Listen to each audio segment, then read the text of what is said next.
Hey folks, this is Brad Kelly, the author of House of Sleep. What follows is a conversation I had with Aaron Gwyn, the author of The World Beneath, Dog on the Cross, All God's Children, and other books, as well as professor at University of North Carolina, Charlotte.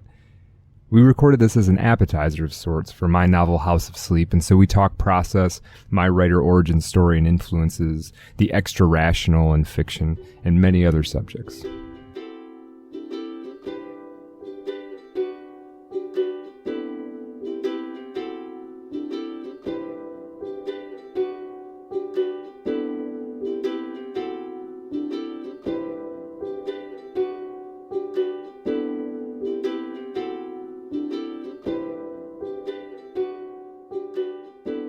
Reading House of Sleep. It's cool. It's absolutely beautiful. One of the things that I immediately noticed, obviously the poetry, the absolute prose poetry of the language. You do the technique of summary so well, and I think that's where really great prose stylists flex their muscles and show what they can do on the level of the line and on the level of the phrase. Cormac McCarthy is incredible at this, where he can move you through space-time in a paragraph, sometimes, weeks, months. At the end of Cities of the Plain, the paragraph starts with a character who's 28, and by the end of that paragraph, he's in his 70s.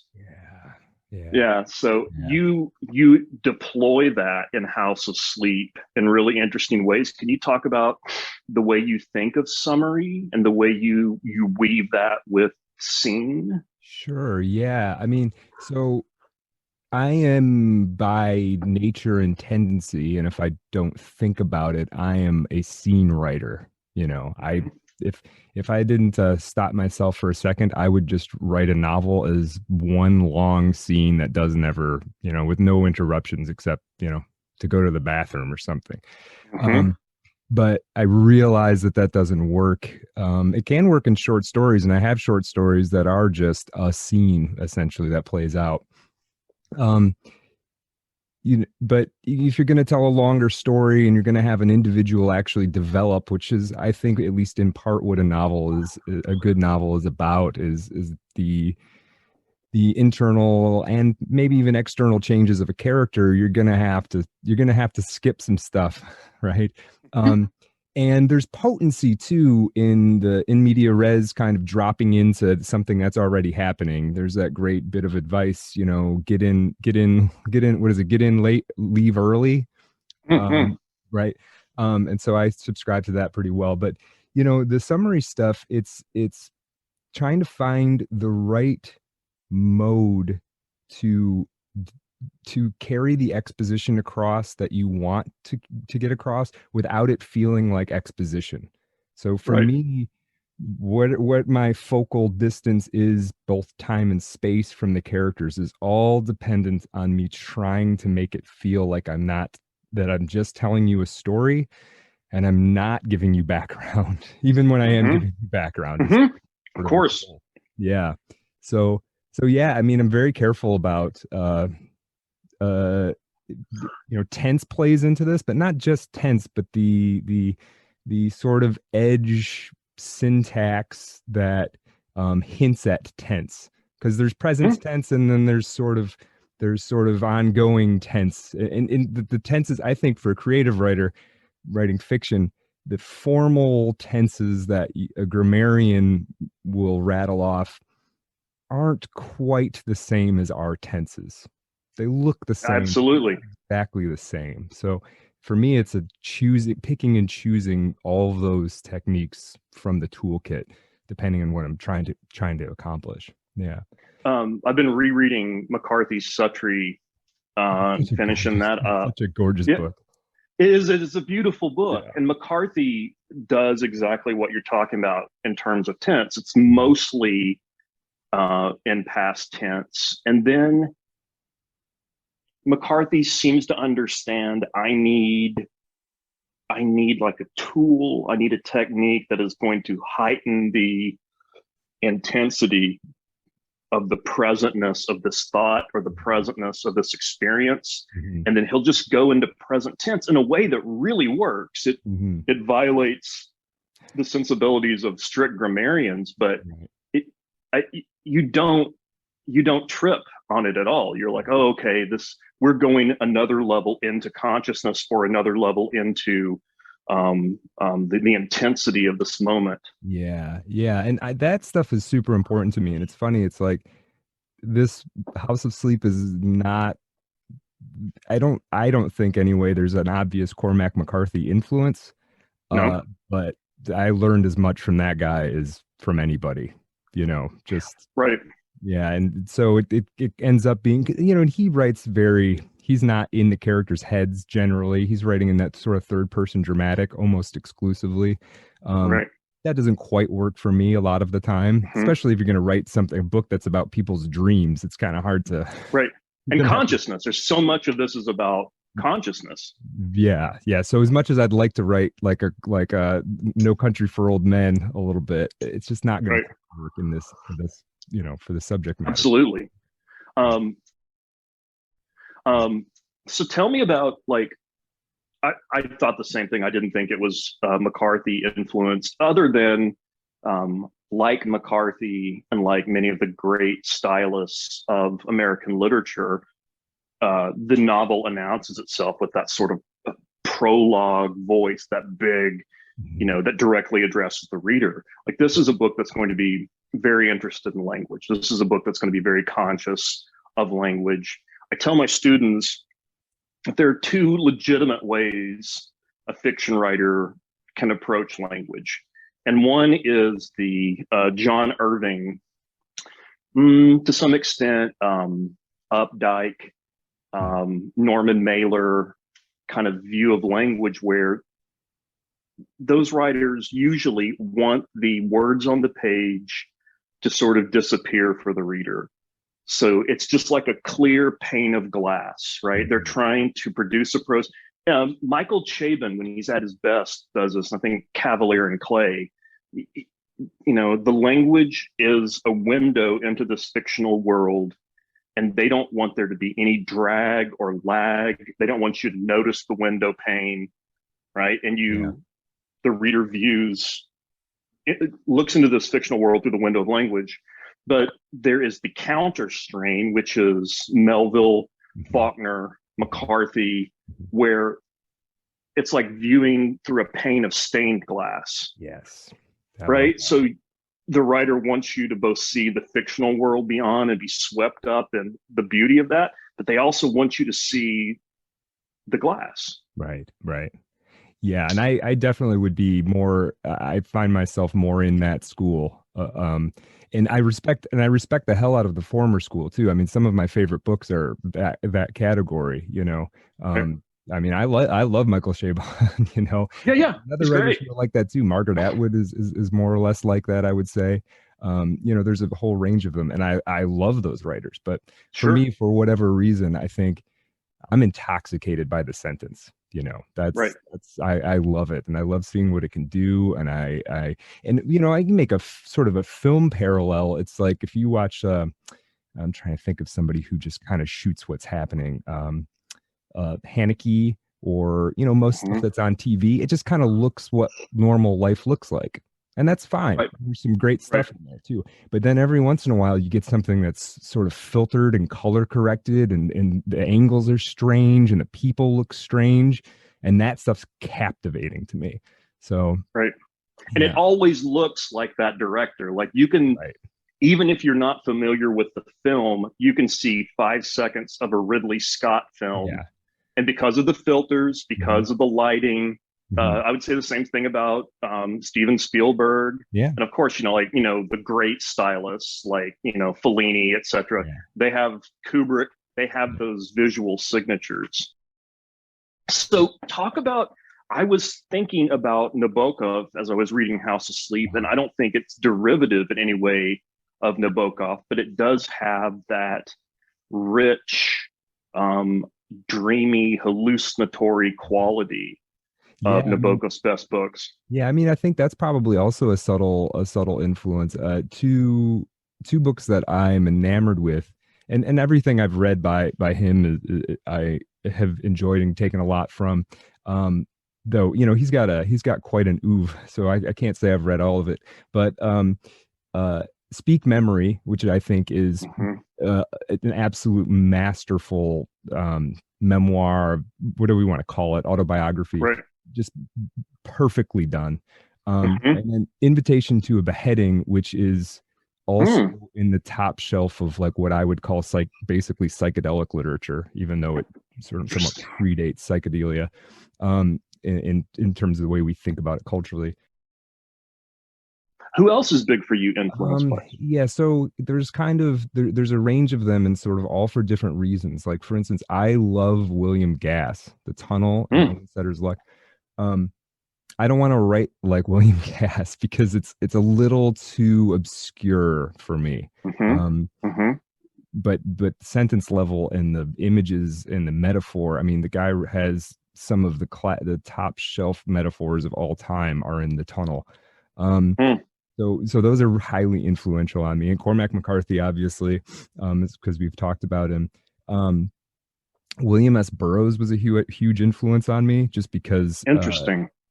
not so much the style, though I think he's underrated actually as a Hmm. sentence paragraph writer. Um, but um, the expansive quality of it, the willingness to go into deeply contradictory territory, just like he doesn't have the same sentiments that he's like sort of supposed to based on Hmm. his position in society. He's Right. like this hard-edged, rough, slightly homophobic gay guy. Like there's just Yeah. he's built of all these contradictions, which I find Right. fascinating. And I feel like he was uh, so the range of topics I felt like I could write about after reading William S. Burroughs is like, oh, this is like open territory. Like Hmm. I can go anywhere I want with this. So that was huge. Um, Franz Kafka also was like a really early influence on me. I mean, I read Franz Kafka when I was like 15, and Whoa. yeah, I was like, for whatever reason, it was one I stumbled upon early. Right. And and that was probably when I started to take writing seriously, because I didn't even have enough life experience for it to resonate with me, but for some reason it just did at this deep level. So that's definitely an influence. Um, Jose Saramago, Hmm. who I've read, I think, everything that guy wrote at this point, and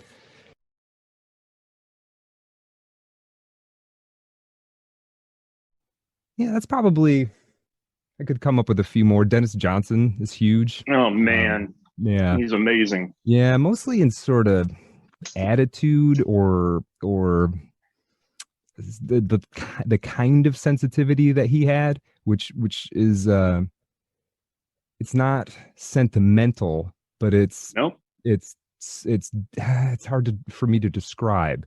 He has a gentle way of holding on to the world. It's Hmm. like he's gently holding on to the world with a calloused hand, and there's something about that kind of relationship that I would try to capture.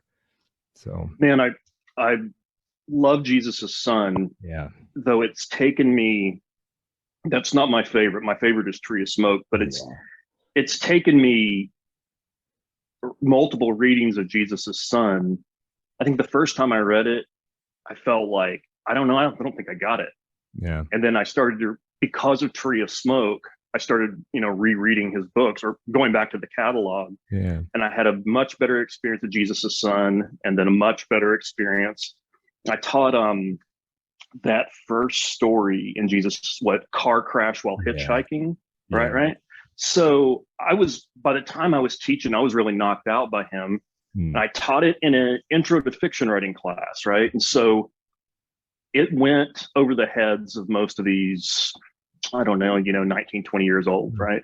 And I didn't try to get them to a thesis about it. I just kept, I just asked questions. What about this? What about that? And Yeah. we had a so-so discussion. And then after class was over, this woman, young woman, she was generally pretty quiet.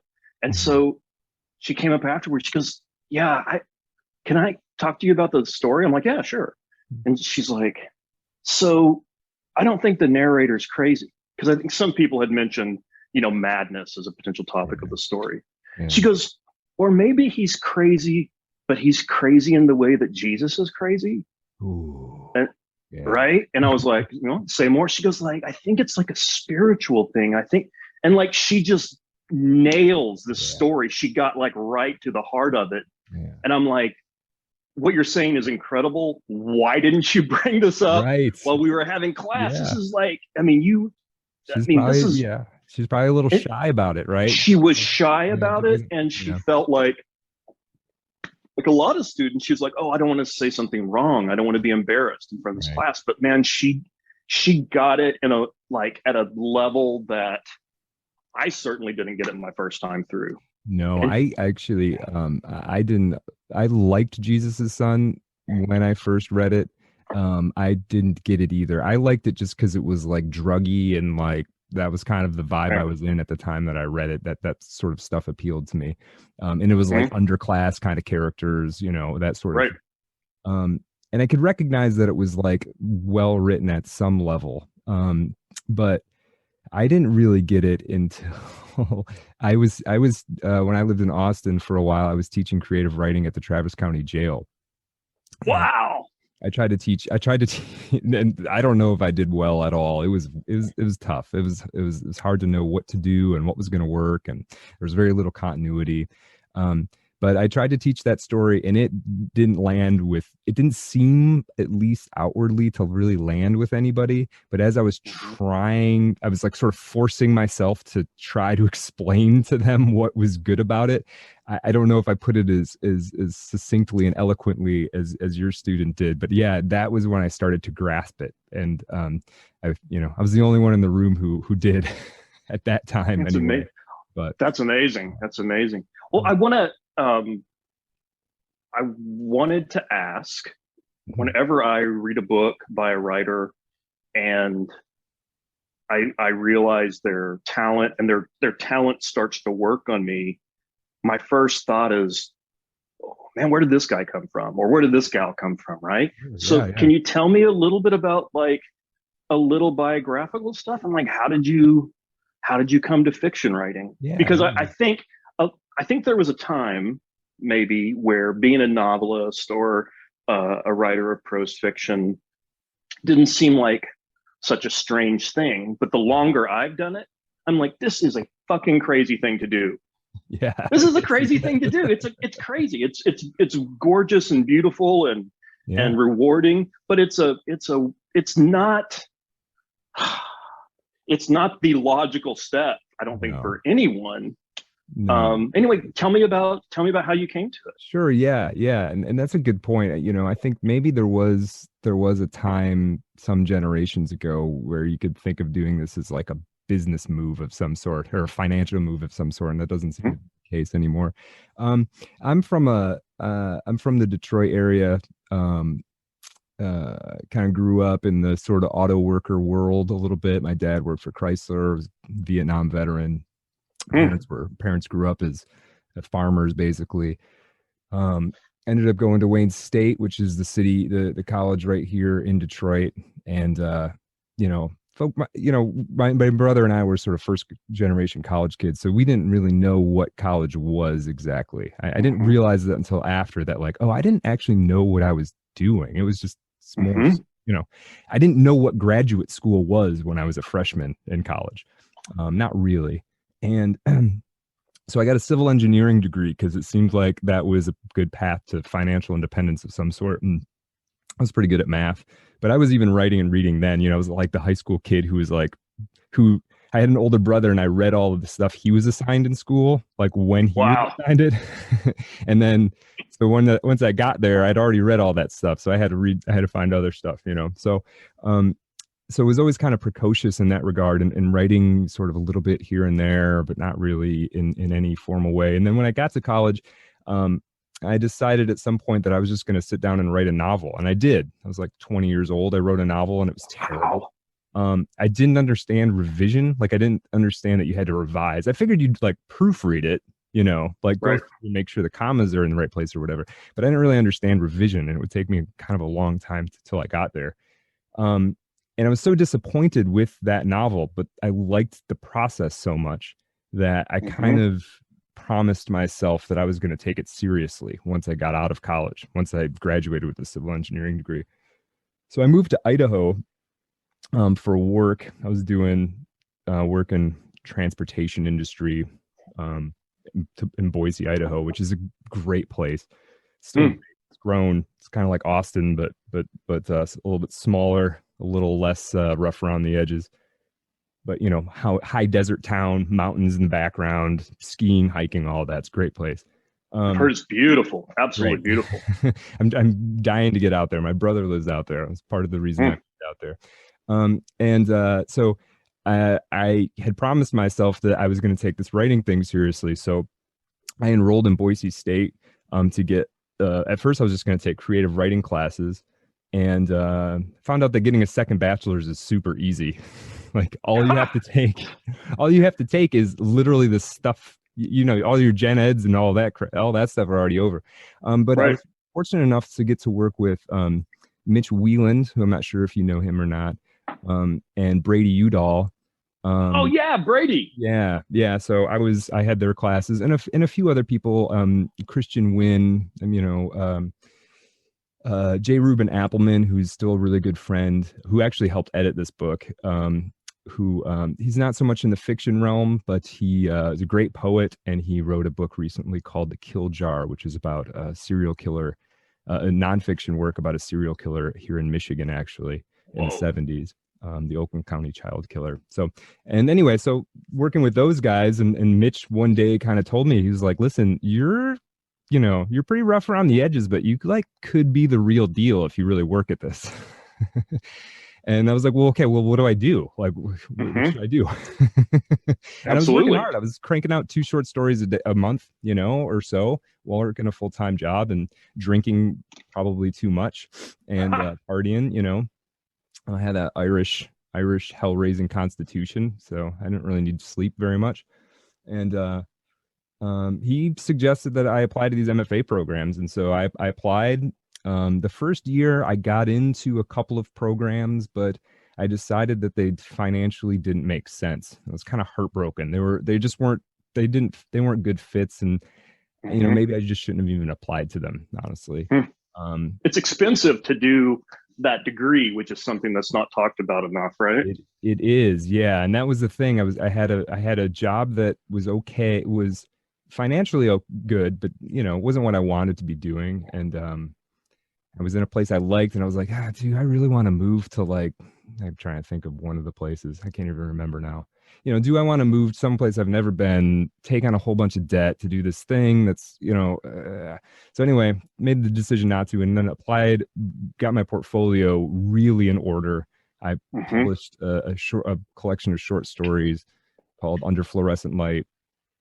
You can't find it because all the copies are under my desk here, but but they're around. There's some, we sold some, and applied again, and got into a bunch more programs, including the Michener Center at the University of That's Texas, amazing. which was a real get.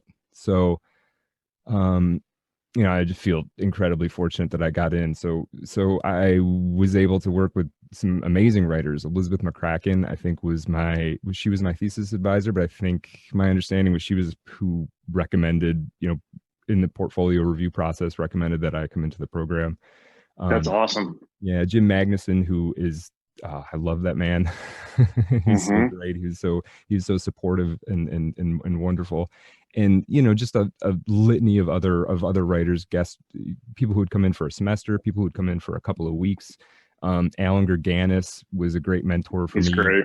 I spent a total of maybe 2 hours with him. He and I had a couple conversations that really, I mean, I was taking it pretty seriously at that time, too. But yeah. So, and then at University of Texas, I wrote a novel called Unsayable City, set in Detroit. It's kind of a grungy, drug, druggy novel, Hmm. realistic. It's about a graffiti artist and the sort of graffiti artist trying to live in the corporate world a little bit, but also I had some deep experiences with Detroit because I was a suburban kid who like went and moved down into the hood basically, and Hmm. so um and lived a kind of a anthropological or experience down there for a little while. Um, Hmm. and so tried to turn that into a book. But That sounds amazing, by the way. That sounds like an incredible well, like thank you. topic for a novel, and then Yeah, like the framing of it sounds amazing. yeah. It seemed I put a lot of work into it, and I liked it. And as you know, this business is tough. You kind of come up with something and put it out there, and maybe something comes out of it, maybe something doesn't. And in that Right. case, nothing came out of that. Um, and I decided I was done writing realistic fiction at that point. So that I was going to move away from that to some degree. So I kind Hmm. of left that behind me, and I learned a ton writing Unsaleable City. 4 years of every day, 4, 5, 6, 7 hours a day, and feedback from amazing colleagues and great educators, and great writers. So yeah, that was a good experience. That's a good deal of work, like working on a book, 7 or so hours a day for 4 years Yeah. is, I mean, there are many there are marriages that don't last that long Yeah. or are Yeah. not as intensely. Yeah. Well, um I mean, for me, 7 hours of writing is really 2 to 3 hours of writing, and then like 4 hours of like sitting there saying, I need to be writing. right, You right, know, right, right. it's 7 hours of not doing anything else. And actual writing is a lot less than that. But I have a lot of good friends who are writers who say a very similar thing. My process, whatever you want to call it, what it is odd in the sense that like I will, when I'm really working on something, when I'm really cracking on a novel and things are, I'll get up, I'll have coffee, and then the moment I don't feel sleepy anymore, um, I'll sit down and write for an hour, and I'll generally get an hour's work done, and then mm, that's it. I'll that's walk away from it. if it's concentrated, and that can be enough. I mean, I certainly am not writing. I write an hour and a half a day now, tops. That's like a great day, and it's hard to come by a lot of times. So yeah. So I'll share something that Philip Meyer told me when we were talking about writing one day, and he said that when he was writing, I think his first book that got published, and he had several that went into the drawer, like I think all of us do, right? Yeah, American Uh, Skin, right? Is that the name of it? American Rust. Rust. Yeah. American Skin was So something else. Yeah. yeah, so he said that, and he's given this as I've heard him give this as advice. Um, he would wake up and he had his desk right by his bed, and he said while he was still in like a sort of half conscious state, he would immediately start writing. Yeah. Yeah. And for him, he wants to get from that dream space, that where the whatever is going on with the brain, where the unconscious mind is more in control of things, Yeah. whatever. He wants to get to the page with that as quickly as he can. Yes. And he says that once he experienced, a lot of real success with the son, he moved to a different house, and his desk is on, his office is on another floor. So by the time he get to his desk, he would have woken up more. And he Right. says that his writing isn't as good because of that. I thought that was really fascinating. I've never heard That's anyone talk about that before. No, it's funny. So I don't have my desk right next. Oh, I should though. Wish I could. I'd wake up the wife, I suppose. Um, but I probably already do. But yeah, I totally subscribe to the get right as soon as possible upon waking. Yeah, Very interesting. yeah. So it's for me, it's 4:15 a.m. Alarm goes off, and if I got to be at the keyboard by about 4:25. before if I'm going to have a productive morning of Are you writing. grabbing coffee en route? Is Yeah, coffee a yeah, part? yeah. The coffee is automatically programmed, so it's already ready when I wake up. So tell wait, Yeah, I find that it gets us into a discussion of process sure. for what you do and for House of Sleep. Yeah. Um, so why is that like you want the writing time to be so close to waking? Yeah, I mean, it's sort of for the same reason that Philip is talking about. It's there's something about, for me, the writing process is happening somewhere between it's there's like a overlap between the conscious mind and the unconscious mind, and the writing's actually sort of happening at that interface. And Mm-hmm. obviously there's aspects that are very conscious. You're like, you Sure. parts of the revision process are like, oh man, I gotta fix that. um Right, right. the real generative part, it seems to, for me, is happening at that middle space. And so if I'm doing it right upon waking, and all of the vast majority of House of Sleep was written before 7 a.m. in the morning. um Very interesting. Maybe probably 80 to 90% of it. And uh it seems like if I do it right after waking, the process, the book, is this sort of middle dream that is ongoing, and I can tap back into it when I'm in that headspace much more easily. And it's almost like it's been going on, it's been going on without me. And Mm-hmm. if I slip in there at 4:30 in the morning, I can live there. You know, if I'm lucky, I can live there for 45 minutes or an hour or whatever. Amazing. That's really interesting to me, man. Yeah. Well, It's sort and of, it's the book deals with so much of that sort of dream imagery, right? I'm kind I of was going to pulling say some of that. that stuff with me. So, It yeah, seems particularly well suited to House of Sleep, particularly yeah, well suited to this novel. yeah, Like the yeah, process, there's a marriage between process and product there. yeah, absolutely. And you know, I probably leaned into that even harder because of the nature of this book. I mean, the book is, I mean, I people who are going to listen to this will maybe know this already, but maybe not. I mean, the big part of the conceit is that there is this group of people who have stumbled upon this means to remember their dreams as clearly as they remember the day before. And they're Mm-hmm. using this as this sort of collective, cathartic, new agey kind of therapy, spiritual uh, mission of some sort. And everybody has their own ways in which they're using it. But it relies quite heavily on dream imagery, which I have to admit, I was terrified to take on as a project, because Hmm. people telling you their dreams is usually not all that interesting, right? It's interesting to them. My dreams are fascinating to me, but Right. if I tell you them, you're like, yeah, okay, whatever. Weird stuff happened, you know. Right, right, right. It There's something lost, right? There's yeah, something lost. right. And so I kind of hesitate. I'm like, am I really, I like this idea, but am I really going to like barrage readers with stuff that's typically boring in ordinary Mm-hmm. conversation? Um, so, you know, I ended up having to find how much was too much. And maybe there is too much. I don't think so. Maybe there is too much of it. Figure out what images were going to work, how to try to make it resonate without it feeling overly allegorical, you know, all those kinds of things. But yeah, so for this, being in that dream space at least a little bit was important. And I wasn't something I'd done before. I started like doing what they call dream journaling. I was trying to remember dreams as much as I possibly could during the Mm-hmm. process of So this. tell me about dream journaling. Is just when you wake up, you write down as much of your dream as you can remember. Yeah. Yeah, you'd wake up. There was a little while where I was actually setting an alarm for like midnight. And I would wake up and I would just scrawl whatever images I could manage to pull across with me. And then I'd go right back to sleep.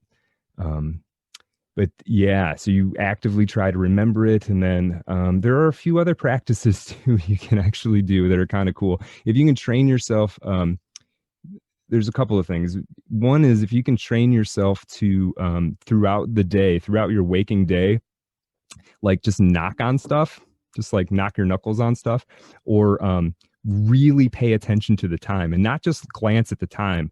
Glance at it like I am paying attention to what time it is right now, and it is 1:44 p.m. And you do Hmm. that kind of thing. Then when you're in dreams, it'll be a habit that you have. Whoa. And then when it doesn't work, when you look at the clock and you're like, that doesn't make any sense. Or when you knock on something, you're like, that doesn't respond the way that it's supposed to. You will become conscious of the fact that you're in a dream. Wow. Wow. And then you will remember, and then not only will you become conscious, you generally tend to remember it more clearly the next day, somewhat. That is fascinating. Yeah, yeah. So I was kind of doing some of that sort of stuff, and that's if you wanted to get into lucid dreaming, that's kind of a pathway to get down to that. Um, and then also there's some practices you can do as you're falling asleep that also tricking yourself into sleep paralysis is one of them, um, which I don't even know if I would recommend that except trying it once or twice. But um, it's really simple. All you have to That's do amazing. actually is you lay there. It's kind of hard to describe, I suppose. You lay there and you pay attention to your brain falling asleep, and Hmm. your body's sort of autonomic system will occasionally like prickle you or make you itch.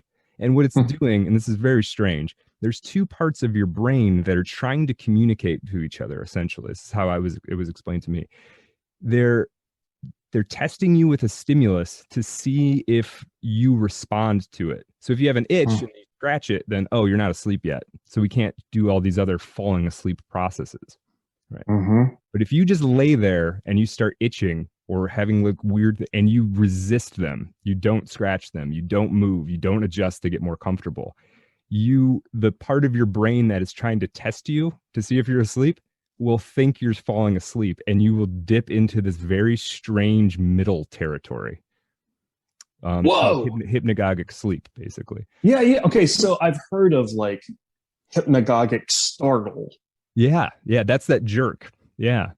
Is your brain trying to wake you up, or I don't know exactly what the actual jerk comes from, to be honest. I'm not sure what the explanation is behind that. But this process I'm talking about is it's it's it's basically hacking the falling asleep process so that you can hang out in this middle ground where your brain's producing theta waves essentially. You can also do it in sensory deprivation tanks as well.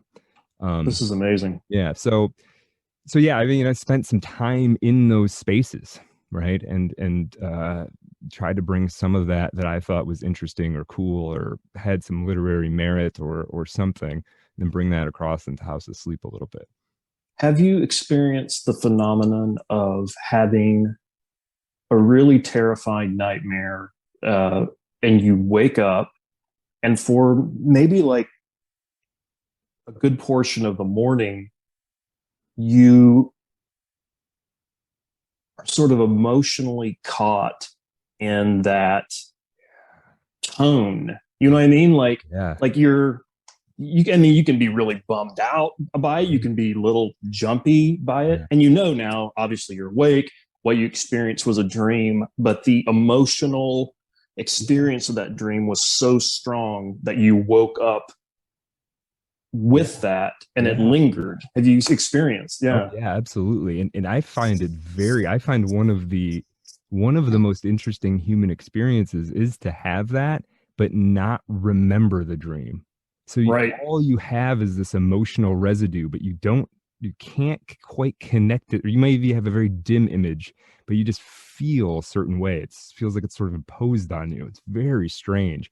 And Hmm. maybe part of my waking up and writing immediately and why Philip does it is because we're trying to live in that space, we're trying to take advantage of that emotion.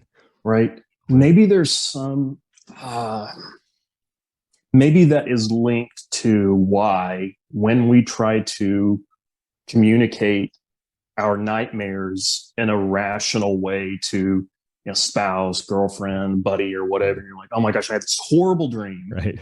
And then you try to tell the other person, and it's often laughable, Right. right? They're often like, Right. but you can't communicate the terror because the terror is internal and emotional Right. and ultimately not rational. Right.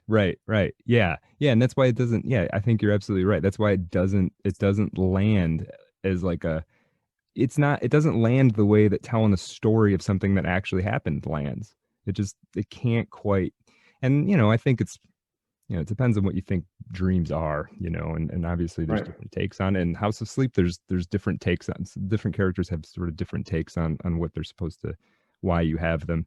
Um, but I think it's part of your mind, brain, consciousness, soul trying to talk to the frontal cortex part, the part that you live in every day. I think it's trying to send you messages.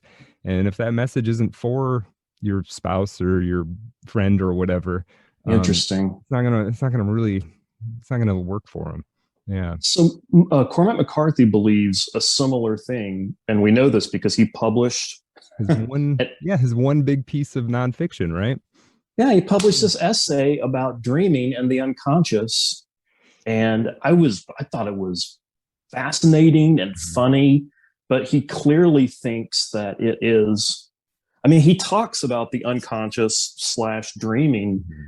and the way people talk when they talk about religion or spiritual experiences. I Yeah. thought that was quite Yeah, it's interesting. funny that came out, and I was in the midst of all this dream thinking, dream research, and I was kind of just nodding my head reading that essay. It's like, yeah, yeah, yeah. I was sort of surprised that he was coming to some of the same conclusions that like the New Age community has come to. Yeah. That sort of surprised me coming from him, but yeah, it was an interesting piece of And work. from a scientific think tank at the Santa Fe Institute, right? He has Mhm. access to these incredible minds and he's having these conversations and coming to similar conclusions as Yeah, the folks weird. that aren't, thinking in terms of like, scientifically Sure. necessarily. Sure. Yeah. Yeah. Well, there's such a the mystery of consciousness is so deep that rational thinking in overly rational terms is only going to get you so far. There ends up So being so much left on the table when you do that, I think. that leads me to a big question about House of Sleep. And this might be me projecting my own like kind of current obsessions and questions onto the book, but you can Mhm. tell me if Sure. that's the case. I feel like there are two things kind of behind this novel, like lurking and prodding at the characters. I feel like there is a deep spiritual hunger and a deep dissatisfaction with the rational materialistic world, Yeah. and so Yeah. so those two things, a deep Yeah. spiritual hunger and a mistrust of what rationality has brought us to as a culture. Yeah, I agree with that. Yes, that is a huge factor in there, and that's part of it. That's probably personal too. I am trained as an engineer, and that's Mm-hmm. part of my education. That's what I do for a living. That's how I pay Mm-hmm. bills is doing engineering work, which is even more, in some senses, is even more rational than a scientific pursuit. It's not theory. You're never theorizing about anything. Here is the off the shelf solution to this problem, and it all works, and everything fits together, and it works as far as it goes. It does what it's supposed to, but Mm-hmm. at the You end, have to make things function, right? You yeah, yeah, have to make physical right. structures function. Yeah, and so for the longest time, I sort of I was fine with that. I had a very strictly rational experience of things, and then at some point they didn't work for me anymore.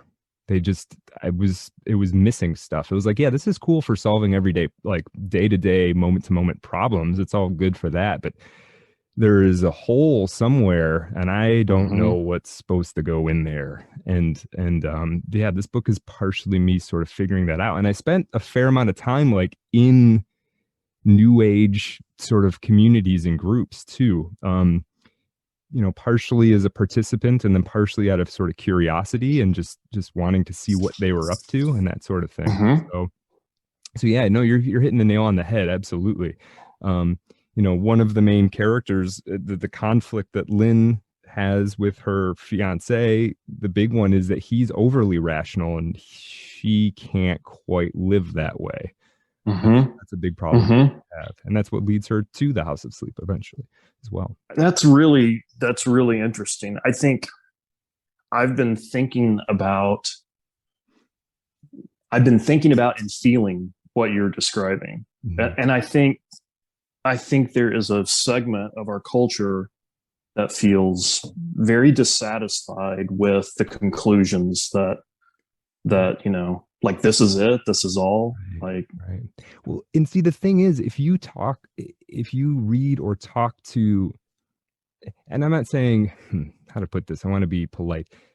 I don't want to, if you talk to somebody who, if you talk to an engineer, right, they're going to Mm-hmm. be strictly rational, strictly atheist, et cetera, et cetera, et cetera, for the most part.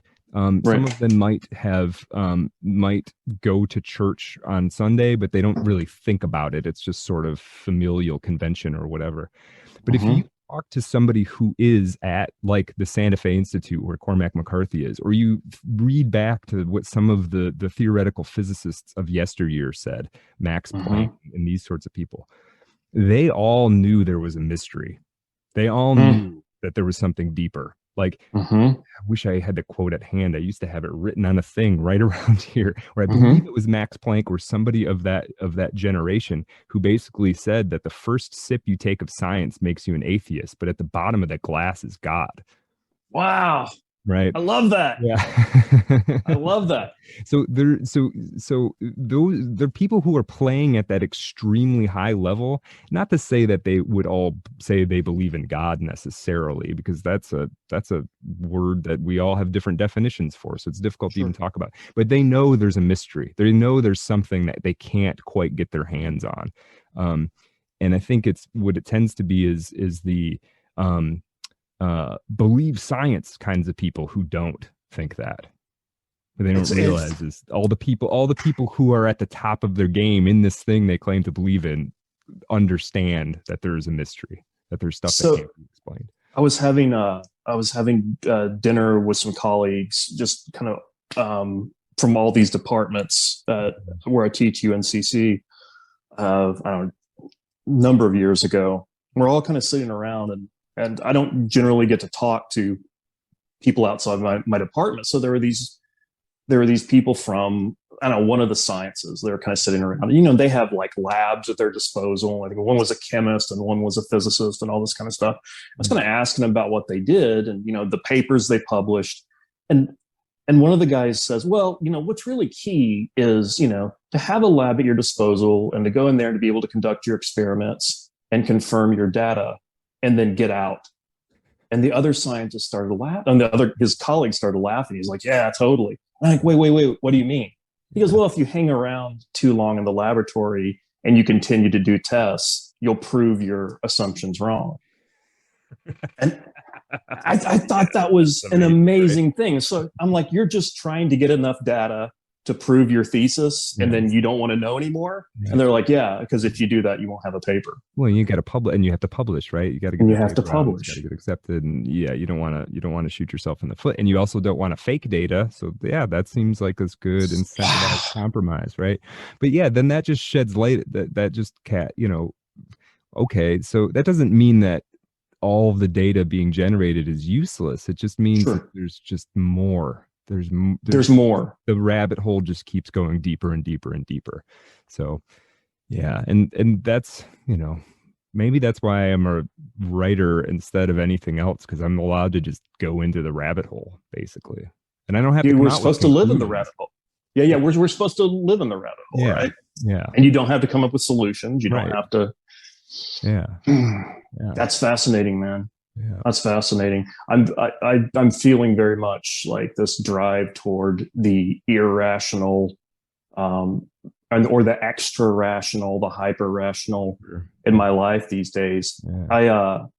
When I started off fiction writing, the first pieces of writing that I was able to get to work were short stories. Mhm. And I had a really good friend who's a very good reader. and very, not a harsh critic, but he'll Honest. tell you exactly what he sees Yeah. happening, right? Yeah. So I would write a short story and I would send it to him, and he would say, okay, actually this and good, but you've got this and this problem. Right. And I'd be like, well, fuck. And so I'd write another short story and send it to him. And, Yeah. and this went on for years. Yeah. And finally I wrote a story and I couldn't even have told you what it was doing, except that I felt like this is a full story. So I sent it to him and I was expecting the usual thing. And he was like, Aaron, this is great. This is amazing. It started, and immediately I was like, tell me what I did. Like, I'm so glad that I wrote something that finally kind of meets the standards, but what works about it for you? Right. And he was able to explain to me what I did. And so, isn't that funny though? Somebody else has to tell you. Someone else had to tell me. Absolutely. Same way with me, especially early on. I couldn't tell whether something was good or crap. Now I have a vague sense if I'm on the right track or not. Right. But, right. Yeah. No, it's fascinating. So he had to explain to me why what I did worked. Mm-hmm. And that was like the first piece I sent out, and that was taken for publication. It got in a best of anthology. I got an agent because of that story. But what is crucial about that for me is that I started off not knowing what I did, even when I did something that was, quote, good, right? So I had other people explain to me why what I did was good. Yeah. And then I began writing short stories that tried to do that thing. Right. And so I had really good success with that, with short stories. My agent sold a collection of short stories, and I was able to get a tenure track job and all of that I'm very thankful for. But my model of creativity was that of the Greek poesis, right? And so the Greeks didn't distinguish between makers of poems or makers of baskets or makers of ships. If you made things, you were a poet. Right. And their idea of poetry and of poesis is someone who learns a craft from someone who knows more, and then meticulously shapes that thing. Mm-hmm. Right. So it's not about inspiration. It's not about getting in touch with the spirits or the muses or the unconscious or whatever. It's about meticulously shaping, crafting a thing in a tradition. Right. And so I wrote that way for a while, and I had, I saw success from that. And then when I started trying to write novels, I hit the wall. Mm-hmm. Right. And I was not able to plan out a novel the way I had been able to get my head around the shape of a short story, right? Yeah. A novel moves around on you. A novel moves around. A short story you can keep within its limits to a certain extent, but a novel, for me, it takes long enough to do that it changes on me. Yeah, absolutely. I love the way you said a novel moves around on you. So the alternate or the other way of thinking about creating art is the Romans believed in the vates, the seer. Okay. Right. So they believed that an artist was like wind chimes. They're just made in a certain way, and you hang them in the tree, and the wind moves through, and they make a noise. Right. That sounds so easy. I love it, right? Yeah. You have to be a vates, right? Yeah. You have to be shaped by the gods or nature in a particular way in order to receive this. Yeah. This was very much the creative model of Wordsworth and Coleridge and Byron, that they are these vessels, right? And this mysterious force moves through, and what comes out on the page is a poem, right? So I spent the first part of my career really dismissive of that and dismissive of the extra rational. And I thought, no, an artist is someone who has learned how to do this thing. And there is a craft and there is a shape of story, et cetera, et cetera. And then you meticulously carve this now. And now the things about my own writing that I'm most interested in, and I'm proud of the novel that just came out, because it feels like, when I go back and reread sections of it, it feels like it didn't come from me. Mm-hmm. And I've heard people say that, and for a long time that felt really like touchy-feely, like mystical, like, what are you talking? It didn't, motherfucker, you're the one getting royalty checks, like, right? Yeah. Why don't you sign that check over to the muse? Yeah. Yeah, exactly. But I think that as it relates to the novel, that there really is something about someone who's able to open himself, herself up to the extra rational. Yeah. I'm a deep. Does that make sense? Yeah, absolutely. No, everything you're saying vibes with me completely. And I agree with both. I agree with both the Greek and the Romans. I mean, I'm spending a lot of time in the sort of self-published indie writer world, just trying to make connections there. And there's a fair amount of talent in there, but what I see missing is, when I read stuff from that world, I'll be like, this is what it looks like when I have just come up with the premise. This is right. So they got an idea, and there's no revision. There's I shouldn't say none, but there's very little revision. There's very little crafting. There's very little of that. Like, I am going to weave every single fiber on this basket. That's sort of not happening, and they're sort of relying on just the idea coming in and channeling through them.